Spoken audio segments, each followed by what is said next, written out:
अस्सलाम वालेकुम, मेरा नाम डॉक्टर सैयद आकिल हुसैन शाह है। एक और वीडियो के साथ आपकी खिदमत में हाजिर हैं। आज हम जॉइंट्स के हवाले से बात करेंगे और टाइप्स ऑफ जॉइंट्स के हवाले से बात करेंगे। तो सबसे पहले जॉइंट को देखते हैं कि जॉइंट है क्या। जंक्शन बिटवीन टू और मोर बोन्स और कार्टिलेज, जहाँ पर दो या दो से ज़ायद बोन्स एक दूसरे के साथ आर्टिकुलेट करती हैं, एक नुक्ते पर जुड़ती हैं, या कार्टिलेज आपस में एक दूसरे के साथ एक पॉइंट पे या जंक्शन पे जुड़ते हैं, तो उसको हम जॉइंट का नाम देते हैं। हमारी बॉडी में डिफरेंट टाइप्स ऑफ जॉइंट्स पाए जाते हैं, ठीक है।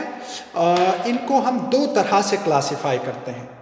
एक फंक्शनल क्लासिफिकेशन होती है और दूसरी स्ट्रक्चरल क्लासिफिकेशन होती है। तो आज हम फंक्शनल क्लासिफिकेशन ऑफ जॉइंट्स पे बात करेंगे। जॉइंट्स को फंक्शनली तीन तरह से क्लासिफाई किया जाता है, यानी तीन क्लासिफिकेशन होती है फंक्शनली। फिक्स जॉइंट्स, जिसे हम सिनॉर्थोसिस कहते हैं, स्लाइटली मूवेबल जॉइंट्स, जिसे हम एम्फिऑर्थोसिस कहते हैं, और कंप्लीटली मूवेबल जॉइंट्स, जिसे हम डायऑर्थोसिस कहते हैं। तो चले देखते हैं कि कौन से एम्फिऑर्थोसिस हैं, कौन से सिनॉर्थोसिस हैं और कौन से डायऑर्थोसिस हैं, और ये कहाँ पाए जाते हैं। सबसे पहले सिनॉर्थोसिस। सिनॉर्थोसिस वो जॉइंट्स होते हैं जो स्कल में पाए जाते हैं, इसके अलावा फेशियल बोन्स में भी पाए जाते हैं। अच्छा, स्कल में जो पाए जाने वाले जॉइंट्स हैं वो सिनॉर्थोसिस यानी फिक्स जॉइंट्स हैं। ये मूवेबल जॉइंट्स नहीं होते और इनकी जो आर्टिकुलर सरफेसेस हैं ये टफ फाइब्रस इनके दरमियान में पाया जाता है और ये फिक्स्ड होते हैं, ये मूव नहीं कर सकते।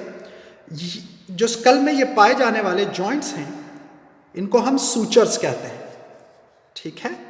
आपको यहाँ पर ये डिफरेंट सूचर्स दिखाई देंगे जो कि इंशाल्लाह फिर अगली वीडियो में आपसे बात करेंगे इस हवाले से।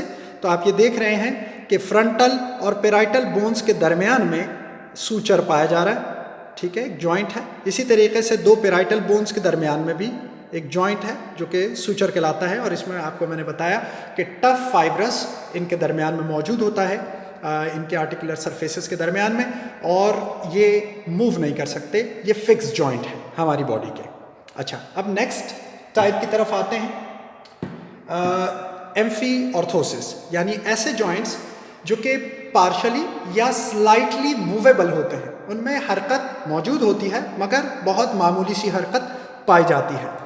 अब अगर हम ये हमारा वर्टिब्रल कॉलम है, अगर इस वर्टिब्रल कॉलम में हम देखें तो हमें यहाँ पर बिटवीन टू वर्टिब्रास डिस्क दिखाई दे रही है, इंटरवर्टिब्रल डिस्क जिसे हम कहते हैं। ये फाइब्रोकार्टिलेजिनियस होती है।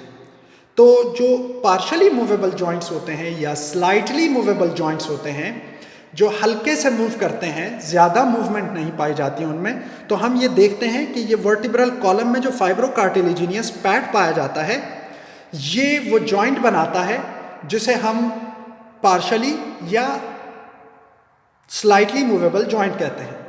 ये इनके यहाँ पर जो आर्टिकुलर सरफेसेस होती हैं इनमें हाइलाइन कार्टिलेज पाया जाता है, और फिर उसके बाद ये जो आर्टिकुलर सरफेसेस हैं हाइलाइन कार्टिलेज होता है, यहाँ पर अंदर की तरफ हाइलाइन कार्टिलेज से कवर होते हैं, और उसके बाद हम देखते हैं कि यहाँ पर ये फाइब्रोकार्टिलेजिनियस पैड आपको दिखाई दे रहा है, ठीक है, जिसे हम डिस्क कहते हैं, इंटरवर्टिब्रल डिस्क। ये इंटरवर्टिब्रल डिस्क इसमें पाया जाता है, और यहाँ पर ये एज अ शॉक एब्जॉर्बर भी काम करते हैं, और इसके अलावा ये हमारी वर्टिब्रास की हाइट को भी बढ़ाते हैं और ये मूवमेंट का भी बाइस बनते हैं, मगर ये पार्शली मूव करवाते हैं हमारे वर्टिब्रल कॉलम में, पार्शल या स्लाइट मूवमेंट पॉसिबल बनाते हैं, ठीक है, जिसे हम एम्फिऑर्थोसिस कहते हैं। तो ये तो हो गई हमारी दूसरी किस्म।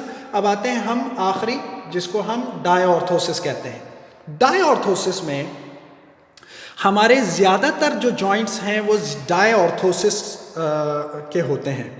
अगर हम शोल्डर जॉइंट की मिसाल ले लें, इसके अलावा अगर हम एल्बो जॉइंट की मिसाल ले लें, रिस्ट जॉइंट की मिसालें ले लें, नी जॉइंट ले लें, या फिर हम जो फीमर है जिसे हम हिप जॉइंट कहते हैं। अगर हम हिप जॉइंट की मिसालें ले लें तो ये सारे के सारे जॉइंट्स डायऑर्थोसिस है, क्योंकि इन पे मूवमेंट, इन पे कंप्लीट मूवमेंट पाई जाती है। ये कंप्लीटली मूवेबल जॉइंट्स हैं, ये हर तरफ मूव करते हैं, यानी ये कंप्लीटली मूवेबल जॉइंट्स हैं जिनको हम डायऑर्थोसिस कहते हैं। इनकी जो आर्टिकुलर सरफेसेस होंगी, दो बोन्स जो जहां आपस में एक दूसरे के साथ आर्टिकुलेट करती हैं, यानी जिस नुक्ते पर मिलती हैं, तो हम उनके जो सरफेसेस हैं, आर्टिकुलर सरफेसेस, उनको देखते हैं तो उस पर हाइलाइन कार्टिलेज मौजूद होता है। तो ये हाइलाइन कार्टिलेज से कवर होंगी और उसके बाद साइनोवियल मेम्ब्रेन भी होती है, और जो कि साइनोवियल फ्लूइड सिक्रीट करती है। साइनोवियल फ्लूइड भी इन जॉइंट्स में मौजूद होता है। तो इसलिए ये जो डायऑर्थोसिस जॉइंट्स होते हैं ये साइनोवियल जॉइंट्स भी होते हैं, ठीक है। तो ये जॉइंट्स जो हैं वो फ्रीली मूवेबल जॉइंट्स हैं। इनमें मूवमेंट तो फिर डिफरेंट टाइप्स की होती हैं, तो उस पर हम बात करेंगे, यानी ग्लाइडिंग मूवमेंट्स होती हैं, एंगुलर, और फिर इसी तरीके से रोटेटरी मूवमेंट होती है। तो वो नेक्स्ट वीडियो में आपको बताएंगे कि साइनोवियल जॉइंट्स में किस किस तरह की और कौन कौन से जॉइंट्स में कौन कौन सी मूवमेंट्स पाई जाती हैं। तो हमने 3 तरह के जॉइंट्स के हवाले से तो बात कर ली, मूवेबल, स्लाइटली मूवेबल, और इसके अलावा fixed joints. Sutures fixed, suture जो जॉइंट्स हैं वो फिक्स्ड जॉइंट्स हैं। इसके अलावा जो मूवेबल जॉइंट्स हैं उनको हमने डायऑर्थोसिस का नाम दिया। और फिर इसी तरीके से जो कि पार्शली मूवेबल जॉइंट्स थे वो हमारे वर्टिब्रल कॉलम में जो डिस्क पाई जाती है, जिसे हम फाइब्रोकार्टिलेजिनियस डिस्क कहते हैं, इसमें जो मूवमेंट मौजूद होती है वो स्लाइट मूवमेंट होती है। तो इसलिए ये स्लाइटली मूवेबल जॉइंट्स हैं, ठीक है, जिसे हम सिनऑर्थोसिस फिक्स्ड जॉइंट, डायऑर्थोसिस मूवेबल जॉइंट, और इसी तरीके से एम्फीऑर्थोसिस स्लाइटली मूवेबल जॉइंट। मुझे यकीन है आपको ये वीडियो समझ में आ गई होगी। नेक्स्ट वीडियो में आपसे मुलाकात करते हैं। अल्लाह हाफिज़।